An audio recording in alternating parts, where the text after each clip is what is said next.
Rafa, ¿las enfermedades mentales existen o son los padres? Vaya, a veces me preguntan si Dios existe o son los padres y todavía no lo tengo claro. La verdad es que si hubiera escrito ahora este libro, probablemente lo hubiera titulado de manera diferente, ¿no? Aunque estoy haciendo un poquito de trampas porque reconozco que en parte el título es como un gancho, que ha sido atractivo para mucha gente, pero yo creo que me estoy aburguesando un poco y ya no voy como con el rifle cargado o con el francotirador de una manera tan atacante como antes. Pero sí, claro, yo creo que esto es algo que además no es que lo diga yo, porque hay mucha gente que me dice, jolín, qué cosa más innovadora dices, que las enfermedades mentales no existen, sino que hay una tradición enorme que sigue muy viva, tanto en psicología como en psiquiatría, de poner en duda el modelo biomédico de la enfermedad, ¿no? De que enfermamos porque hay un supuesto desequilibrio bioquímico, sino que somos una cosa mucho más compleja. Entonces yo creo que utilizar el término enfermedad es un poco engañoso y que sería mejor pasar a otro paradigma y hablar de, yo qué sé, de desajustes o de trastornos, aunque tampoco son términos que me gustan mucho, porque a lo que llamamos enfermedad mental o trastorno psicológico o problemática emocional suele ser el resultado natural y sano de una persona que está sometida a una situación interna, externa, emocional, social o biográfica en cualquier ámbito normal de su vida que le resulte insoportable o intolerable. Entonces, digamos que no es exactamente una enfermedad, sería como decir, si yo te pincho, te duele, estás enfermo porque tienes un dolor, no, al contrario, estás sano y que te duela cuando yo te pincho demuestra que estás sano. En muchas ocasiones a lo que llamamos enfermedad mental es un signo de salud. Si yo estoy viviendo en una situación intolerable, me levanto, yo que sé, cada día para ir a trabajar a un trabajo que detesto, picando datos de Excel 8 horas al día, tengo una relación de pareja en la que me siento alienado o con una persona que me cuesta, arrastro heridas y problemas de sexo, de infancia que no he resuelto, no encuentro tampoco por arriba un sentido filosófico o espiritual a mi vida, pues ¿cómo voy a estar? Pues tristísimo y hecho polvo. Entonces, ¿deprimirse ahí es una enfermedad o es un síntoma de salud? De que algo en mi esencia y en mi ser profundo está gritando y se manifiesta en forma de enfermedad. Pues yo más bien diría que eso es salud, ¿no? Lo que llamamos enfermedad sería una forma de salud en muchos casos, pero ojo, cada caso es único y una cosa muy importante, si me das permiso, ya me callo, es que lo que yo no quiero negar, sino todo lo contrario, tomarme en serio, es el sufrimiento humano, que es una hidra de 1000 cabezas a la que yo veo cada día en consulta. Yo me enfrento a gente que sufre, ¿no? Dice, no, este tío dice que las enfermedades no existen, pues que venga a ver a mi, ¿no? A mi amigo o a mi tío o a mi sobrino que está pasándolo fatal. Claro, y precisamente como quiero tomarme en serio el dolor, quiero escuchar el dolor en vez de etiquetarlo, meterlo en una caja y hacer como que ya sé lo que pasa. No, está enfermo porque hay un desajuste químico. Cuando normalmente los que tenemos consulta privada lo sabemos, pues no es eso lo que ocurre, sino que a lo mejor hay un desajuste químico, que también lo pongo en duda, hay muchos estudios que lo ponen en duda hoy en día, pero bueno, a lo mejor hay un desajuste químico como consecuencia de una situación vital insostenible, y si la causa es una situación vital, pues no lo vamos a llamar enfermedad, no, que sería algo más bien biomédico. Joder, vaya rollo te he soltado. Muy interesante. En todo caso, habría una correlación, no una causa y efecto. Claro, por supuesto.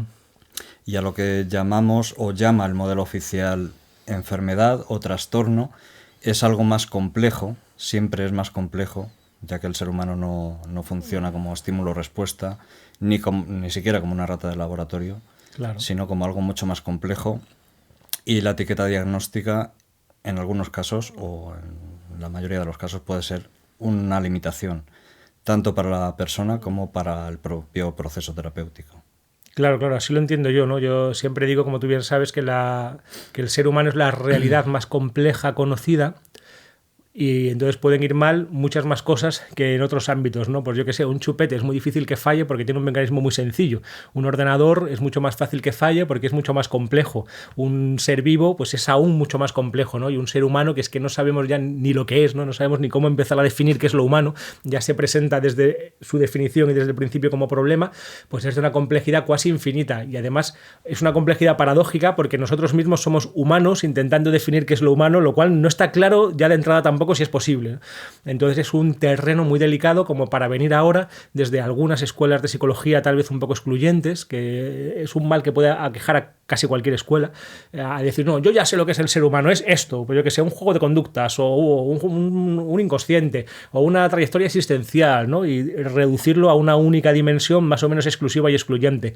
Y entiendo que hoy en día se juega un poco con truco, porque la mayoría de las escuelas en un primer momento, no todas, pero la mayoría sí que aceptan que haya una visión compleja de lo humano, está muy de moda, ¿no? El paradigma que hablábamos antes, psico, neuro, endocrino, socio, ¿no? Pues sí, está muy de moda eso, pero luego a la hora de la verdad y de bajar a lo concreto de la práctica, normalmente se quedan nada más que con una única línea o con un único tipo de variables o de problemáticas como las más relevantes o las más verdaderas y están cercenando lo que el ser humano tiene de complejidad. Y el problema es que puede fallar cualquier cosa.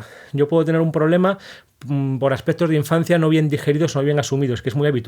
Puedo tener un problema social, ¿no? Como digo en el libro, pues si me quedo sin trabajo y estoy muy triste, lo que necesito a lo mejor no es un psicólogo que me arregle un desequilibrio químico que tiene que ver con mi tristeza, sino un sindicato o una asociación que me ayude a encontrar trabajo, ¿no? Por ejemplo, o si no encuentro el sentido de mi vida, pues tal vez lo que necesite sea una reflexión filosófica profunda en lugar de una pastilla, ¿no? Más Platón y menos Prozac, ¿no? Por supuesto, ¿no? Y mira, te pongo un ejemplo. Porque puedo hablar, ¿no? Hay permiso para hablar. Estamos. Vale, porque luego en otros ámbitos me tengo que callar, pero contigo es un placer poder hablar. A mí me gusta mucho poner el ejemplo o que entendamos cómo la clave es el paradigma, la mirada y el modelo que echamos sobre lo humano. Si ese modelo no es completo, si falta alguna dimensión esencial, va a haber fenómenos extraños que no voy a saber entender, que son los que tienen que ver con esa dimensión que falta, ¿no? Por ejemplo, un ejemplo estúpido, pero válido para entender algo. Si yo no sé que el ser humano necesita comer todos los días, eso no entra en mi modelo, que hay un sistema digestivo, que tiene que metabolizar alimentos para que luego formen parte de mi corporalidad, yo eso no lo sé. Entonces estudio al ser humano sin tener en cuenta esa variable. Claro, no les doy de comer, ¿no? Porque no entiendo que necesiten alimentarse físicamente, entonces diré, pasa algo muy raro, ¿no? Imagínate yo que sea un alienígena, que sea como que viva de otra manera, no tenga una corporalidad como la nuestra, diré, qué raro le pasa a estos humanos que tengo aquí, porque les estoy dando todo lo que necesitan, según mi modelo y mi paradigma, pero empiezan a desarrollar una extraña enfermedad que se manifiesta como vacío estomacal, luego dolor de tripa, luego empiezan a tener, yo qué sé, vómitos, debilidad y acaban muriendo. Qué extraño, ¿no? Estar enfermos. Vamos a llamar a esta enfermedad la enfermedad del vacío estomacal o algo así, ¿no? Pero realmente, como te decía antes, no están enfermos. Eso es parte del funcionamiento normal del ser humano. Si yo no me alimento, me debilito y muero. Forma parte del desarrollo normal. Lo que está enfermo es el paradigma, la mirada que estamos echando. Pues esto pasa en todos los ámbitos del humano. Si yo no sé, por ejemplo, que el ser humano necesita tener un sentido fuerte vital, y esto para mí es una evidencia más que empírica y más que empírica, no entenderé por qué hay mucha gente que teniéndolo todo según mi visión del mundo, desde una perspectiva a lo mejor materialista estrecha, pues ¿qué pasa con esta gente? Tienen un trabajo fijo, coche, 1,5 hijos, casa en alquiler o hipoteca, y sin embargo no se quiere levantar por la mañana, ¿no? Están tremendamente tristes, ¿no? No entiendo qué está pasando. Luego, debe ser que están enfermos, ¿no? Ves que es un poco la misma idea cuando realmente no están enfermos. Probablemente esa enfermedad indique que no se está atendiendo a lo más esencial que hay en nosotros, que es esa parte como mínimo emocional, por no decir espiritual.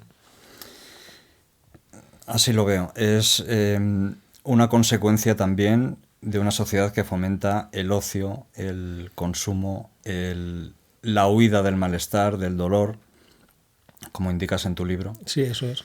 Y es lo que se ve a menudo también en consulta, ¿no? Una persona que no sabe muy bien lo que le pasa o ya le han diagnosticado incluso algo, pero que ese trastorno, esa etiqueta que le han puesto, es lo que hace que mire más dentro, ¿no? Puede ser una oportunidad también para... Claro. Para que realmente profundice en lo que le pasa. Claro. Yendo más allá del parche temporal, ¿no? Sí, así es. Sí. Y es verdad que vivimos en un mundo muy raro, no todo tiene que ver, como dices, con la sociedad en la que vivimos, pero muchas cosas sí.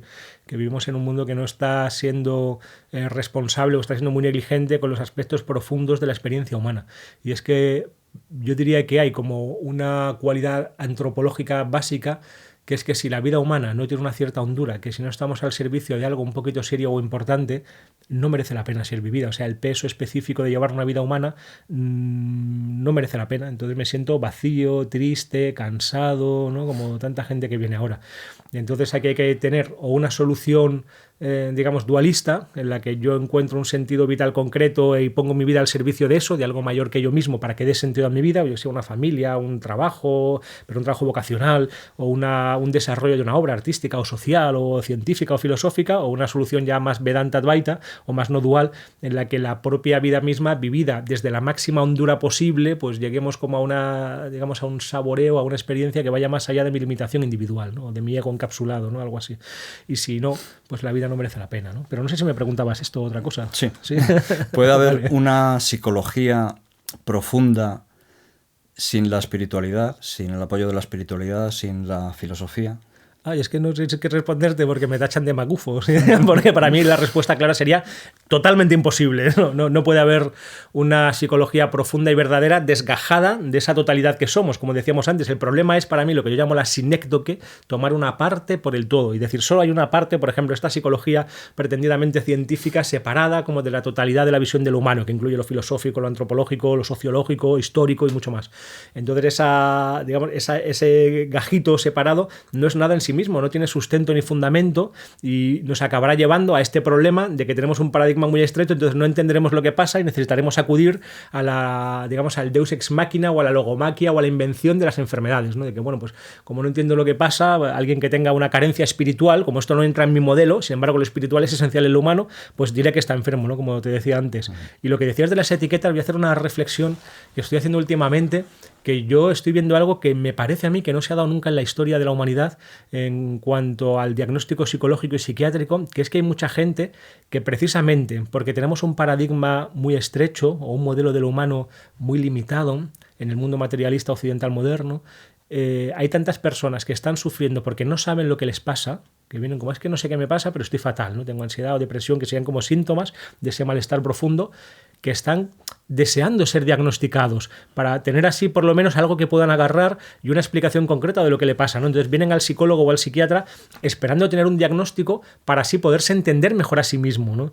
Pero ahí mi propuesta radical es que el diagnóstico es un ídolo, es un falso entendimiento, es como una pantalla, ¿no? Que nos está evitando entrar más en profundidad para entender lo que de verdad pasa, ¿no? Entonces yo normalmente les dejo con esa inquietud de no diagnosticar, excepto, bueno, cosas muy claras y porque se me pida de una manera como un peritaje o algo así, entonces sí, por supuesto, necesariamente, pero fuera de eso, cuando una persona viene de verdad a trabajar y autoconocerse, yo creo que es mejor no diagnosticar o tener el diagnóstico como algo muy provisional y muy temporal y muy entre paréntesis, para que así la persona pueda entrar a ver qué es lo que de verdad pasa, que es algo que siempre está más allá de una etiqueta. Entonces cuando algunos me preguntan ¿y qué me pasa, doctor? ¿No? Pues yo les respondo, pues te pasa tu vida, que a ti te pasa así, de esta manera concreta, y todo lo demás sería como hacer trampas o tomar la parte por el todo o dar una explicación muy simplista y muy lineal a algo que es increíblemente complejo, ¿no?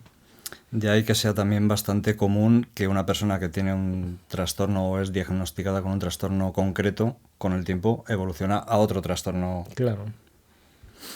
Sí, me contaba Román en un vídeo que hemos grabado en el canal de YouTube hace poco, un psicólogo transpersonal también, ¿no? Que estaría muy bien que viniera a este canal, Román Gonzalvo, que contaba como un chiste de una persona que iba a diferentes escuelas de psicología y el que iba al cognitivo-conductual, ¿no? Le decía, bueno, ¿y has conseguido sanar el problema que tenías? Decía, sí, ya no tengo ese problema, pero ahora tengo dos más. ¿No? Claro.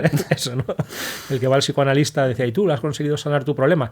Decía, no, pero ahora entiendo por qué me pasa, ¿no? Y el que iba como al humanista decía, ¿has conseguido sanar tu problema? Decía, no, pero ya no me importa, ¿no? O algo así, ¿no? Y el que iba al transpersonal decía, ¿y tú conseguiste sanar tu problema? Decía, no, sigo teniéndolo, pero ahora lo agradezco, ¿no? Claro, porque también, entiendo que me lleva a algo más grande, ¿no? También es verdad que posiblemente las personas también respondan mejor a una determinada escuela, ¿no? La persona que necesita un diagnóstico probablemente no esté interesada en profundizar en lo que realmente le pasa, claro, sino que tenga un alivio momentáneo a través de esa etiqueta, ¿no? Claro, sí, exacto, ¿no? Por supuesto, también le decía esto a Román, ¿no? Yo puedo, por ahí, yo puedo romperme una pierna y a lo mejor no me interesa hacer un estudio en profundidad de si hay un patrón que se repite en mi vida por el que siempre meto la pata, sino que quiero que me la entablillen, me quite el dolor y ya está, ¿no? Y por supuesto es válido totalmente, ¿no? Cada ser humano está... Javier Meloni hace una metáfora que me encanta, que es la de los diferentes ríos que van al océano. Entonces hay quien está en la desembocadura del río o en diferentes momentos del río, hay quien está ya en el nacimiento, hay quien está ya en la desembocadura, en que el agua del mar y el agua del río se mezclan, no parecen separadas, ¿no? En el océano de la unidad. Y entonces cada momento y cada parte está bien, no podemos decir que es mejor el que está en mitad del río que el que está al final. Pues hay quien necesita primero tener un diagnóstico, como tú decías antes, para luego ir profundizando, hay quien necesita vivir un camino psicológico, materialista, para luego a lo mejor abrirse a esa parte espiritual, o hay quien no lo necesita nunca, porque la realidad humana es diversa y compleja hasta límites increíbles, ¿no? Y no podemos nunca envasarlo al vacío y cerrarlo en una caja. Esa es mi lucha actual, la de la complejidad de lo humano, ¿no? Podríamos decir. Que no es poco. Que no es poco. Muy bien, Rafa. ¿Qué te llevó a ti a hacer psicología? Te digo la verdad. Esto, primicia. No sé si, bueno, yo creo que alguna vez lo he dicho. Pues mira, yo estaba estudiando felizmente filosofía, ¿no? Que es tal vez mi verdadera vocación, ¿no? Y creo que de hecho una psicología sin filosofía, como te decía antes, no tiene sentido, ¿no? Entonces, en esa época concreta de mi vida, y siendo yo un chaval, pues me pareció que la carrera de filosofía iba a tener pocas salidas, que yo además podía hacer filosofía por mi cuenta cuando quisiera y además no había chicas. Entonces dije, pues voy a cambiarme a una que resuelve todo esto, que tenga salidas, que tenga también una visión filosófica y en donde pueda conocer más chicas, y me cambié, que en esa época era para mí importante, entonces me cambié a psicología. Estos fueron los motivos, ¿no? Luego me arrepentí un poco, pero a día de hoy no me arrepiento. Viendo que todo ha estado como en su lugar y ordenadamente y ha sido como tenía que ser. Y como yo venía con esa mirada filosófica, pues pude empezar a darme cuenta de las carencias epistemológicas, ontológicas y filosóficas y antropológicas que había en la facultad de psicología, y convertirme un poco pues en una, iba a decir un grano o una mosca, ¿no? Problemática, por no utilizar una expresión malsonante, con algunos profesores. Entonces empecé a hacer como unas jornadas ya desde esa época, con esa misma idea de llevar la complejidad a la facultad, en que invitábamos a psicólogos o filósofos de diferentes escuelas para establecer un diálogo con ellos, y esto fue muy polémico en la facultad. Unas jornadas que fueron preciosas, que hice varios años, que se llaman Jornadas de la Conciencia Integral, en donde trajimos a varias personas del ámbito transpersonal, por ejemplo, y sin embargo en la facultad casi quisieron echarme, ¿no? Por hacer esto, ¿no? Porque estaba yendo en contra del código deontológico, llevando personas que según la idea de algunos profesores, traían modelos no científicamente testados, cuando estábamos haciendo filosofía y epistemología, que es algo que hay que hacer antes de la ciencia, y que hay que poner esa base. ¿O qué pasa? Una vez que ya está puesta una supuesta base filosófica y epistemológica, ya nunca se puede mirar y poner en duda, y hay que coger eso como si fuera la escolástica, una verdad dogmática, indudable, dicha para siempre y de una vez por todas, y que no transita por la historia, ya cerrada y completa, como la palabra de Dios. Pues obviamente no. Y cuando alguien pretende hacer eso, no, ya sabemos cómo es la psicología científica tiene esta forma y estos perfiles, está bien, eso es una parte de lo que somos y hay que tenerla en cuenta, pero nunca puede agotar la totalidad de las posibilidades. Siempre hay que estar en una reflexión continua y hay que reflexionar desde la base, que a mí como filósofo, digamos, es lo que más me interesa. Además, psicología es, o debería de ser, la ciencia que estudia el alma. Wow. Que no es poco. ¿Y qué es el alma? ¿Qué es el alma para ti? No, a lo mejor no sé lo que es, pero seguro que no es el modelo oficial, sí, o no es lo que estudia la psicología, sí, oficial. Mente o pensamientos es algo más profundo, a veces inexplicable, ¿no? Claro, exacto. Y eso es muy, muy importante. Siempre hay un núcleo final de misterio. No podemos llegar, como te decía, a meter el alma humana en un pendrive. O sea, no se puede cerrar, ¿no? El cierre categorial, ¿no? Como saber todo lo que hay.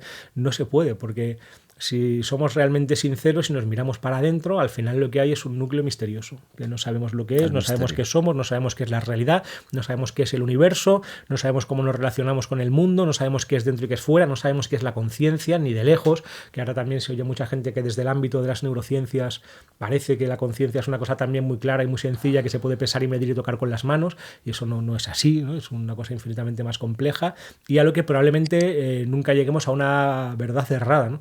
Cuando yo empecé filosofía, me acuerdo que hablaba con un amigo que llevaba ya más años que yo y le decía, es que esto es muy inquietante para mí, porque tengo la sensación de que cuanto más estudio filosofía, menos sé. Claro. Y que todo se me va diluyendo y es como inflar un globo. Cuanto el globo más está inflado, más superficie hay en contacto con lo externo, que es lo que me falta por saber. Entonces, cuanto más sé, más me doy cuenta que no sé nada. Y él me decía, claro, y menos mal que es así. ¿A dónde iría un filósofo que ya lo sabe todo, ¿no? Si llegara un momento que decíamos, ya lo tengo, ¿no? Ya he cerrado, ¿no? He hecho el cerrojo porque ya tengo todo el conocimiento aquí metido. Pues entonces seríamos como máquinas o como robots, algo mecánico, lineal, superficial y básico, y entonces este mundo sería un infierno. Gracias a Dios no podemos llegar a cerrar nunca el conocimiento del humano. Tenemos que estar siempre abiertos a posibilidades ulteriores, dialécticas, a nuevos descubrimientos, a nuevas ideas y a reformular lo que ya tenemos una y otra vez, sabiendo que al final siempre hay misterio y que todos nuestros modelos son precarios y temporales. Todos. Y yo añadiría no solamente desde la filosofía, sino desde la psicología. imaginando un psicólogo que ya lo sabe todo porque tiene una etiqueta diagnóstica que lo explica. Eso. Sin ir a lo profundo y a lo personal de la... Eso, el psicólogo con bata blanca, con perdón, ¿no? Porque, sí. Porque eso, como yo ya soy, por ejemplo, eso, sanitario y científico, entonces me pongo mi bata blanca, entonces desde ahí ya tengo como un saber casi esotérico, por lo cual explico, ¿no?, lo que le está pasando a la persona, cuando eso no es así, y todo el que estudia un poquito, pues yo qué sé, diseño de investigación y análisis de datos y cómo funciona la investigación en psicología, pues se da cuenta que es algo interesante y que tiene su ámbito de aplicación, pero muy limitado. Quizá más sociológico, más que psicológico. Claro, en cuanto a que se hacen estadísticas, para mí es algo más psicológico que sociológico. La psicología, como tú decías antes, de la psique o del alma, pues siempre va a ser n igual a 1, algo de caso único. Sí. ¿Debería hacer un terapeuta terapia? Sí, sí. Debería hacer un terapeuta terapia toda la vida y además desde, si puede, desde diferentes escuelas y ámbitos, con diferentes terapeutas y no solo terapia en un sentido muy amplio, o sea, no quiere decir terapia arreglada, estar siempre aprendiendo y mirándose a sí mismo y porque al final nuestra herramienta de trabajo somos nosotros mismos. Entonces tenemos que tener esterilizadas estas herramientas y la mejor manera de no estar contaminando al paciente que viene con mis propios sesgos y puntos de vista, con mis escotomas, con mis puntos ciegos, con lo que yo no alcanzo a ver de mí mismo, que estoy proyectando esa basura en ocasiones sobre el paciente, es estar en un permanente trabajo de revisión.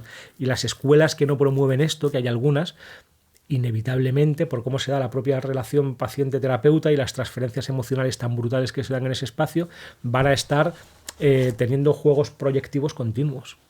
Y eso es peligroso. Inevitablemente se tienen, incluso tomando conciencia de ello y queriéndolo controlar, muchas veces ocurren porque somos humanos, es inevitable, somos sujetos y somos juez y parte en toda relación, pero al menos hay que saber que está ahí e intentar controlarlo para que no se cuele como un extraño polizón de manera inconsciente en la relación entre el terapeuta y el paciente. Y no digamos ya las escuelas, con perdón de Dios, que no creen en la vida inconsciente, como si eso fuera algo lo que hay que creer o no, cuando en realidad es una evidencia obvia que tenemos una vida inconsciente que incluso es más amplia y compleja que la vida consciente y que hay que tenerla en cuenta en terapia. Y una terapia que no tenga en cuenta esa dimensión está totalmente cercenada y está viendo algo que no es un ser humano real, sino casi una caricatura. No se tienen en cuenta sueños, no se tienen en cuenta estados alterados de conciencia, de los que se aprende mucho, personalmente. No se tiene en cuenta lo complejo, ¿no? Eso es, sí, totalmente. Ese sería para mí, ojalá... como digo en el libro, para mí la única definición válida de la psicología, y ojalá tendamos a esto, sería la de un saber complejo, filosófico, multiparadigmático. No creo que nunca lleguemos a decir que hay una única visión o un único paradigma y que estemos todos de acuerdo, sobre el sujeto humano. Lo que no podrá ser nunca, en mi opinión, o solo podrá ser una parte dentro de algo mucho más amplio, es como suele definirse en las facultades una y otra vez la psicología como ciencia de estudio cuyo objeto es lo que sea, la conducta humana, por ejemplo. Pues no puede ser, porque para empezar no somos un objeto, sino un sujeto, y eso le da la vuelta por completo a la tortilla epistémica. Ya tenemos que echar una mirada muy diferente, y además ese sujeto soy en parte yo también, ¿no? Yo también estoy metido ahí como sujeto y como investigador. Si esto ya pasa en física, pues grande que no va a pasar en psicología, que hay que tener en cuenta el sujeto que investiga y su historia, su biografía, sus sesgos, su mirada, sus vigencias, y además nunca puede ser una ciencia, sino un saber multidisciplinar y complejo, que tiene una parte científica, pero también filosófica, antropológica y espiritual. Y claro, qué difícil, es que paso hay que estudiar mucho, ya. Es que es lo más complejo que hay. Queremos... incluso en sí mismo. Incluso en sí mismo, claro, es que queremos coger la realidad más compleja que existe y estudiarla con un método muy sencillo, pues entonces estamos forzando el método para que la realidad para que encaje en un método con calzador o con forceps, y eso nos lleva a destruir el objeto de estudio. Sería como decir, pues yo qué sé, fisionomía. Es que anda que no es complejo estudiar fisiología y fisionomía humana, porque yo cuando, yo qué sé, miro un cuerpo humano hay tantas cosas, tantos sistemas en interrelación, en dinámica, el metabolismo. Entonces voy a coger algo más fácil, yo que sé, una estatua que parece un poco lo humano, y voy a estudiar la estatua, que es mucho más sencillo y más fácil, la puedo pesar y medir fácilmente, y luego extrapolo estas condiciones a lo humano. Pues va a ser un desastre, porque ahí, por miedo a la complejidad del objeto, estoy teniendo un método que está matando el objeto, ¿no? O voy a estudiar un cadáver, porque estudiar al ser humano vivo es muy complejo, ¿no? Pues bueno, ahí podría haber algo interesante, pero que hay que tener conciencia de que está muy limitado, ¿no? Hablas en tu libro de las sustancias, Joder, me lo sacas todo, ¿eh? todo, los colores. Sí, me sacan los colores. Las drogas de evasión frente a drogas de invasión. Sí, se me ocurrió esa idea, sí. Sí, la mayor parte de las drogas hoy en día se utilizan como para evadirnos de una realidad insostenible, entonces serían más bien como un síntoma psicológico que habría que investigar por qué hay a nivel social ese síntoma.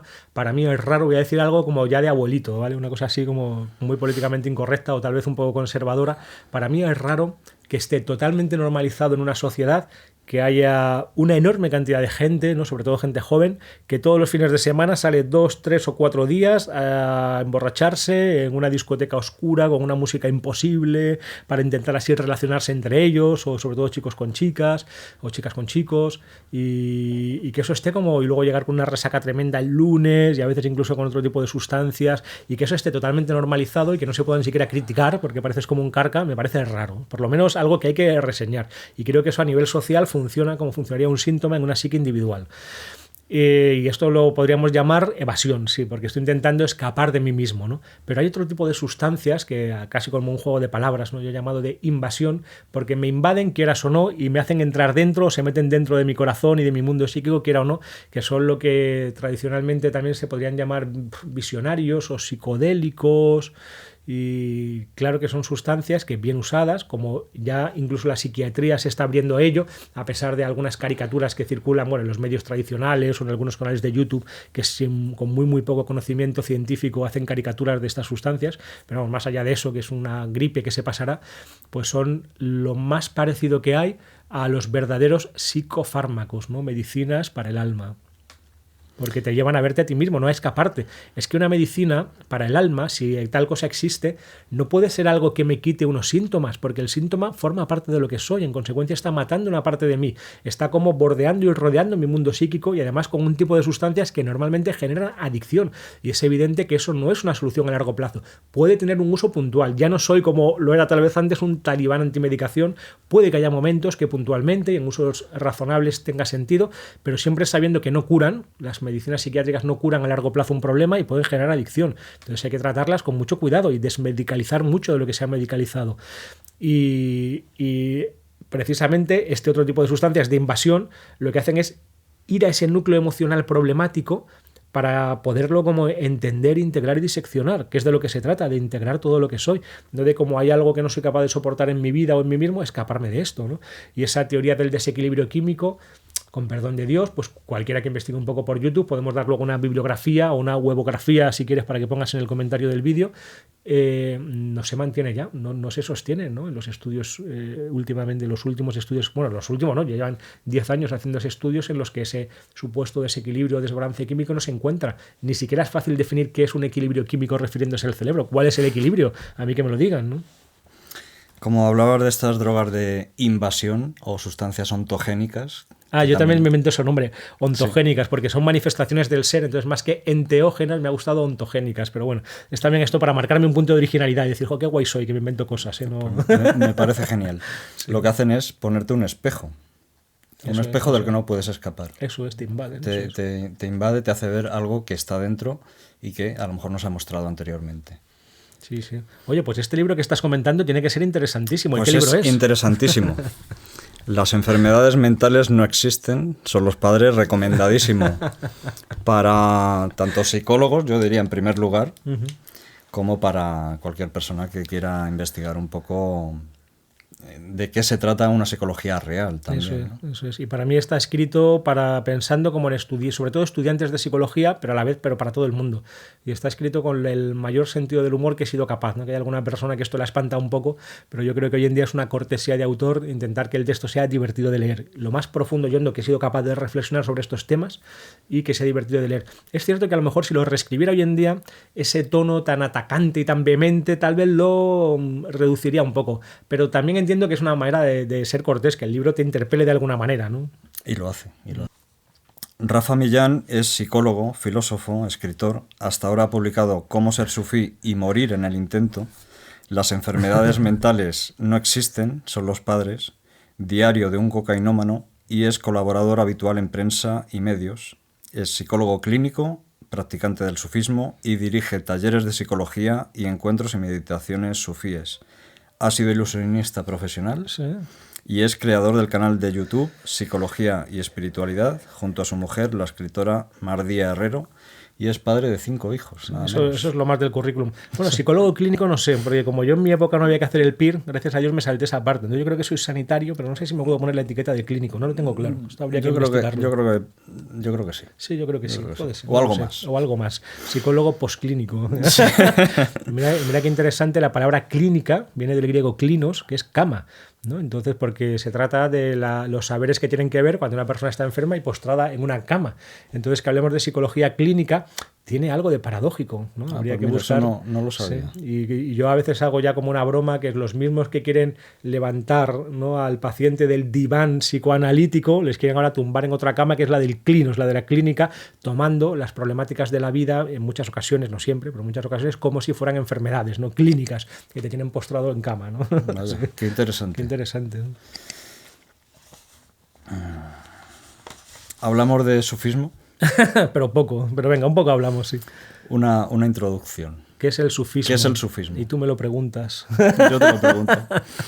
Pues yo todavía no sé definir qué es el sufismo, y como en el Zen o en otras disciplinas sapienciales o místicas, pues la propia definición es problemática y se juega un poco como un koan o una adivinanza con esta idea de que no es definible, ¿no? Porque en cuanto le metamos un contenido, pues ya deja de ser sufismo para ser otra cosa. Hay una frase que se repite tradicionalmente, que es: el sufismo era una realidad sin nombre, porque cuando uno intenta vivir esa experiencia de la no dualidad o de la unidad o de la espiritualidad, es algo que va más allá de todo nombre y categoría, ese misterio tal vez del que hablábamos antes. Y ahora es lo contrario, un nombre sin realidad, porque todo el mundo quiere ser sufí o quiere ser, yo que sé, zen, o quiere ser místico cristiano o lo que sea. Entonces, en cuanto ya le pongo una etiqueta, estamos como escapándonos de esa realidad, porque que es inefable, inetiquetable. Entonces, para mí, como yo lo entiendo, a título totalmente individual y sin representar a nada ni a nadie, ¿no?, desde mi limitada comprensión y solo mía, el sufismo sería la mística universal, o lo que hay de universal en todas las formas de espiritualidad y de mística. Eso sí, normalmente hablado, por eso decimos sufismo, aunque me quiero quitar esta etiqueta también ya, como si fueran los diagnósticos también, etiquetas y diagnósticos fuera. En un lenguaje que tiene mucho que ver con lo persa, con lo árabe y con el mundo islámico, ¿no?, con los autores sobre todo medievales como Rumi o Ibn Arabi, que tienen para mí algunas de las cimas de poesía mística universal muy parecidas a, por ejemplo, a Santa Teresa o a San Juan, ¿no?, que están muy influidos probablemente por, ¿no?, en la época de Sefarad y Al-Ándalus, ¿no?, digamos, dejó una enorme influencia en la península. Y entonces, de hecho, hay poesías o hay metáforas que son idénticas en San Juan y Santa Teresa que las que podemos encontrar en Rumi, en Ibn Arabi, o el murciano Ibn Arabi, o en otros autores sufíes. Y entonces hoy en día se suele estructurar en táricas, que serían algo así como cofradías o órdenes, aunque también hay sufíes que van por libre, y a mí me gusta cada vez menos etiquetarme, porque parece que me meto en una caja y que si ya soy sufí no puedo ser cristiano, o no puedo ser budista, o no puedo ser advaita, ¿no?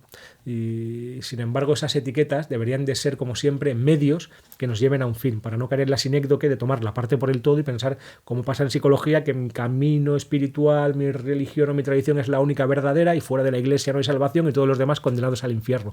Y es muy interesante aquí, por lo menos para mí, comprender cómo esa identificación exclusivista, un poco sectaria, o esa sinécdoque ocurre igual en las religiones y en las escuelas de psicología, ¿no?, que parece que hay que afiliarse a una como que es la buena. Entonces, si soy cognitivo-conductual no puedo ser psicoanalista, si soy psicoanalista no puedo ser humanista, si soy humanista no puedo ser transpersonal, tengo que elegir una, y también tengo que elegir una religión, o soy cristiano, soy musulmán, soy budista, ¿no? Y entonces ya desde ahí, y me parece a mí, ¿no?, que lo que estamos llamados, ¿no?, que Dios me perdone si me equivoco, y puedo estar equivocadísimo y estoy totalmente dispuesto a rectificar si estoy equivocado, es a que en el siglo XXI, que será místico o no será, superemos esas limitaciones y vayamos a una visión no dual más amplia, en que todas las escuelas de psicología y de filosofía tienen algo que decir, y todas las religiones también. Una religión es una metáfora para hablar de algo de lo que no se puede hablar. Es un camino o un dedo que está señalando a la luna, y el que se queda mirando el dedo, pues ya sabemos quién es, ¿no? ¿Cómo conoces el sufismo y por qué lo elegiste como vía espiritual? Bueno, pues te voy a responder con el topicazo de que yo no elijo el sufismo, sino que el sufismo me elige a mí, porque es algo con lo que me he peleado mucho, ¿no? El sufismo tiene a ver cómo decir, pues ciertas prácticas o ciertas teorías, digamos, en la parte teórica y en la práctica ha habido siempre aspectos que me han resultado complejos. Sin embargo, la profundidad y la dulzura de la experiencia interior era tan intensa para mí que no he podido escaparme. Y hemos estado 15 años en un grupo muy concreto, practicando sufismo, y ha sido algo muy bello y de una enorme hondura y profundidad, pero para mí esa idea o ese sufismo se abre hacia algo más universal y no puedo permitir, por la salud de mi alma y de mi corazón, como igual que en la psicología, estar metido en un bote, estar en una tradición única, sino que sin traicionar esa tradición creo que uno tiene que abrirse a otras tradiciones, y en cierta manera esta es la esencia del sufismo, ¿no? Hay tanto en Rumi como en Ibn Arabi, como en Atalá, como en todos los grandes sufíes, yo diría, se encuentra esta vocación universal. Por ejemplo, Ibn Arabi dice lo de: mi corazón se ha vuelto capaz de todas las formas, ¿no? Es Kaaba del peregrino, es los libros de la Torá, es el pasto de las gacelas, ¿no? Entonces no estoy en una única religión, sino que estoy abierto a todas, ¿no? Y esto yo creo que en el sufismo medieval, aunque luego en cierta manera ese sufismo medieval también se ha estrechado y en la modernidad han pasado fenómenos muy raros, pero bueno, ese sufismo medieval de esa apertura pues es algo increíble y es el que a mí más me toca y me llama la atención, ¿no? Sobre todo Rumi y Ibn Arabi, claro. ¿Qué es el dhikr sufí? ¿Qué es el dhikr sufí? Dhikr es una palabra árabe que significa a la vez recuerdo y recitación. Entonces, por decirlo así muy sencillamente, se trata a través de la recitación de algo parecido a mantras, a nombres divinos o a fórmulas sagradas, pues intentar llegar a un estado de recuerdo. ¿Del recuerdo de qué? De nuestro fitra, de nuestro verdadero ser, de nuestra verdadera esencia y de nuestra naturaleza, que es la conexión íntima con lo divino. Es darnos cuenta que en nuestro corazón con C mayúscula, en el centro de nuestro ser, es donde habita o donde se abre hacia una unidad inefable que podemos llamar Dios. Eso es lo que busca el sufí, fundirse o unirse a la divinidad. ¿Y qué lectura o qué práctica recomendarías para quien quiera adentrarse en el sufismo? Pues esa pregunta, ahora mismo no tengo una respuesta clara a esa pregunta. Yo recomendaría pues buscar un grupo, aunque ahora soy crítico con los grupos, entonces estoy un poco tensionado con esta pregunta, buscar un grupo y practicar el dhikr. Y a la vez yo diría que hay que estar muy atento a intentar no diluirse sectariamente en un grupo que tenga esas condiciones sectarias, que hay unos que son más sectarios, otros que menos, e intentar disfrutar, como de cualquier escuela de psicología o de cualquier religión, intentar disfrutar de la experiencia y de lo bello y de las bondades que hay sin caer en dogmatismos. Y podríamos adentrarnos a través de tu libro. Bueno, la mejor manera sería leer Cómo ser sufí y morir en el intento. ¿Sí? Eso busca el sufí, morir antes de morir, llegar como a la muerte mística, ¿no? A morir a la individualidad o al yo, que es algo tremendo y terrible y sería el objetivo último de la vida, ¿no? Desde una perspectiva sufí.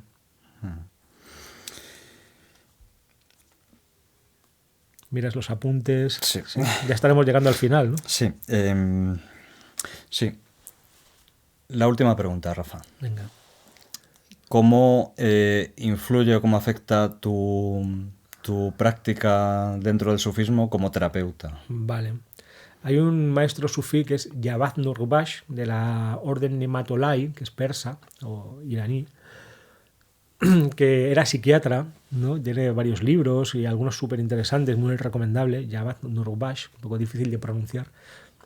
Y en una ocasión le hacen esa pregunta, ¿no? Que si ser psiquiatra, digamos, le ayuda de alguna manera a la hora de ser el maestro sufí de esa orden en concreto. Y él se ríe, siempre se reía mucho, ¿no? Y desconcertaba un poco a los periodistas y dice que hubiera sido igual que ser futbolista, que no ha tenido ninguna influencia. Yo en mi caso no diría tanto, ¿no? Pobre de mí, no diría eso. Para mí, claro que está relacionado, ¿no? Todo está relacionado. El sufismo, en el sentido amplio que yo lo entiendo, como ese trasfondo espiritual, pues es uno de los motivos por el que mucha gente me busca, porque quiere un terapeuta que tenga transpersonal, si quieres llamarlo, que tenga como esa parte espiritual, y como además yo estoy abierto y creo que todas las religiones y tradiciones son la verdadera, no creo que haya una buena y otras malas, y todas pueden llegar a ser un veneno o pueden llegar a ser una medicina según se utilizan. Si yo entiendo, para mí, y el punto sería, lo explico en un minuto, sería sí. yo entiendo que mi religión o mi tradición es la única verdadera y es un fin en sí mismo y lo que importa es rezar de esta manera o ir a misa los domingos o vestirse así o hacer estas prácticas y esto es el fin en sí mismo de la vida, entonces para mí humildemente se convierten en algo que puede llegar a ser un poco problemático porque tomamos los medios por los fines. Si entiendo la religión o la tradición como yo creo que se entienden todas a sí mismas en su origen, como un medio para ser mejor persona, para depurarme, entenderme mejor a mí mismo o para llegar a lo divino, que serían casi diferentes lenguajes para decir lo mismo, entonces cualquier religión o tradición es una medicina para el alma. Entonces, desde este punto de vista, como un psicólogo, como estamos intentando tratar el alma, pues siempre hay una última parte que en toda terapia o un trasfondo que podríamos llamar espiritual inevitablemente, ¿no? Que antes o después en una terapia a partir de cierto punto aparece, ¿no? Eso lo decía Jung también, ¿no? Que nunca hizo terapia a nadie sin que antes o después se transformara en algo parecido a un proceso o un camino espiritual, ¿no? Tú lo vives así también. Exactamente. Bueno, Rafa, pues ha sido un placer. Muchas gracias por la entrevista. Gracias a ti. Qué raro es que me entrevisten. Sí. Normalmente entrevisto yo, entonces así que me entrevisten es un poco raro, pero te lo agradezco. Muy bien, pues ha sido un placer y gracias. Seguiremos hablando. Gracias.